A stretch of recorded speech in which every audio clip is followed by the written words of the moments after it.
A little bit of a different video for today. Life's getting kind of busy, so gonna film while I train. I'm gonna do a bit of a Q&A. So for those of you new to the channel, my name is Paul Oneid. I'm the head strength coach and master athletic performance, lead educator at Coach's Corner University. At the core of it, I'm a coach. I also coach other coaches, and hoping you get some value from today's video. We're gonna be doing a Q&A, a little bit of training, a little bit of nutrition. These are questions that I get asked regularly on a weekly basis, whether it be in client check-ins or in some of my mentorship calls. And hopefully, as a coach, you gain a little bit into the X's and O's. As someone who is on their fitness journey, you get a little bit of tidbits into what goes into performing at a very high level. My second workout of the day, it's only 9 a.m. I did a 45-minute easy run this morning, and today I'm going to do a full body session. So just warming up with some strict press, and then we'll get into the Q&A.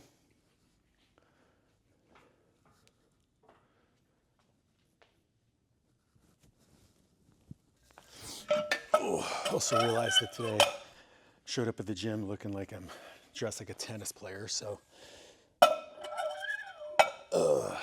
I'm in here all by myself, so I'm gonna take my shirt off. Ordinarily, I would talk through the workout, but workout's kind of secondary. If you guys want to see training sessions, drop me a comment, let me know. If you want to know how I'm training now that I'm getting into running and still trying to be big and strong, I'm more than happy to do training videos, nutrition videos, things like that. But today's all about the Q&A.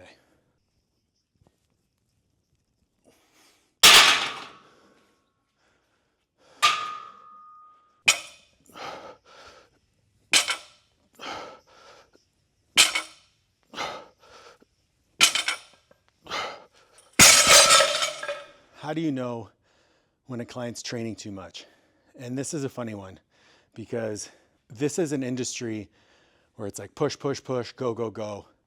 But at the end of the day, you can only adapt to what you can recover from. And there's a lot of different ways you can recognize this in your clients.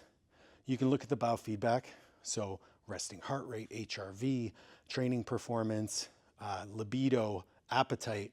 All of these things are going to be influenced by sympathetic tone, or the arousal of the central nervous system. In that, the more aroused your central nervous system is, the less you're going to be able to recover, right? Fight or flight, arousal.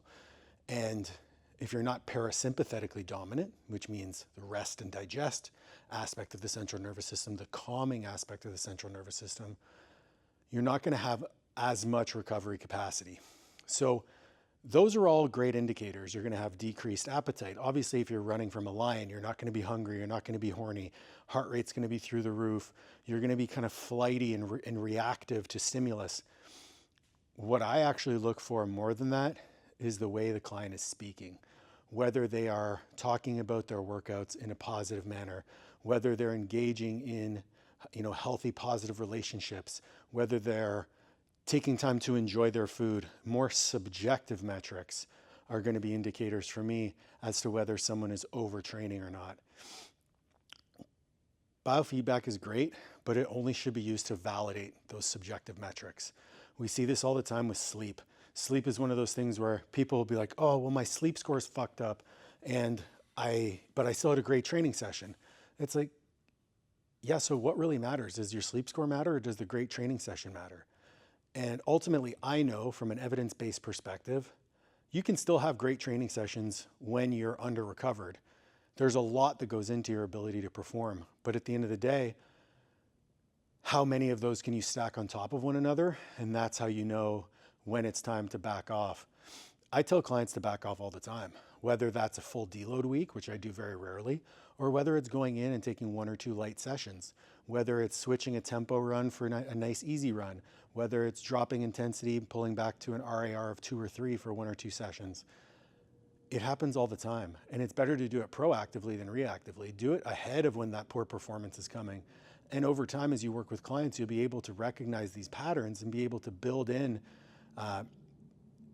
these tools that you have at your disposal to further equip them to make those decisions ahead of time. The best thing we can do for our clients is give them autonomy. And the more you educate your clients on why you're making the decisions that you're making, the more they're going to be able to make those decisions themselves. Does that mean that they're going to leave you? No. It actually means that they're going to value your input even more because you're teaching them about their own process.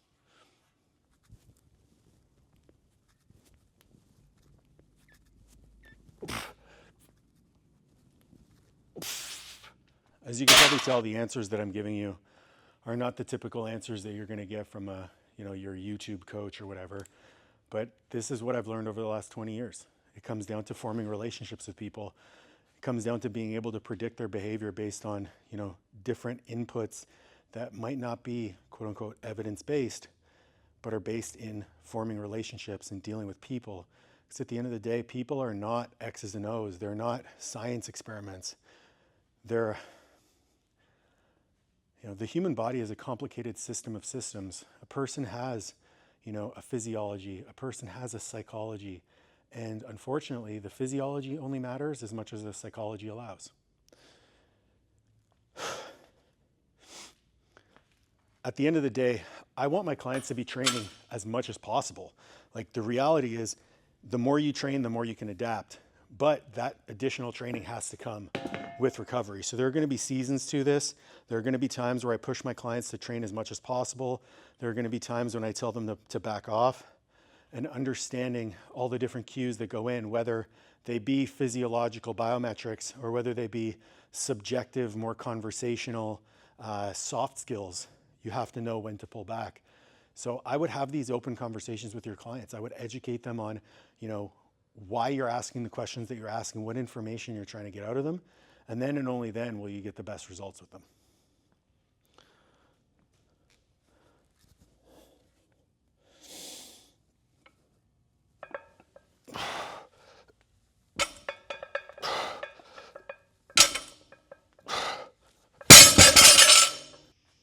Q&A paused. Got to focus on top sets.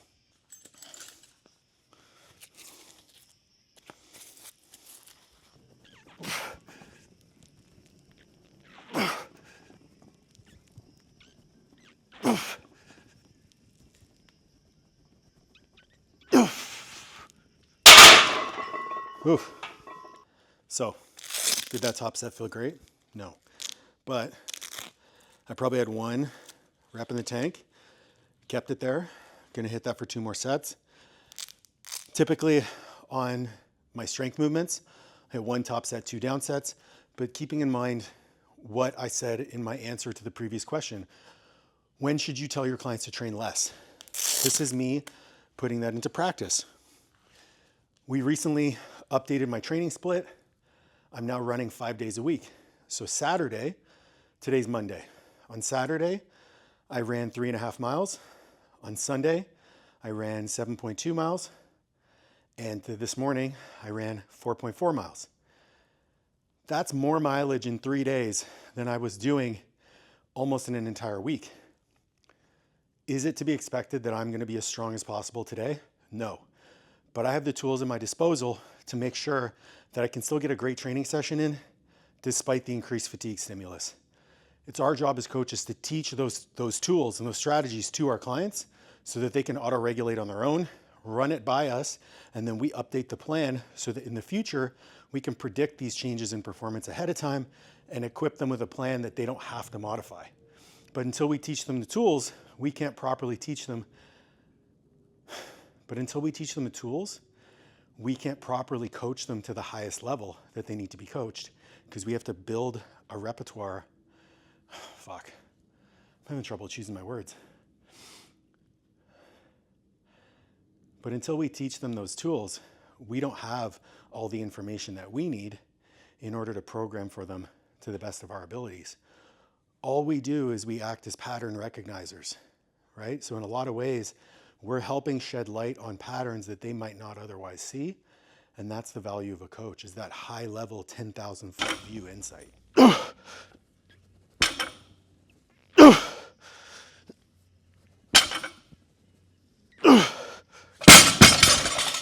And that felt a lot better.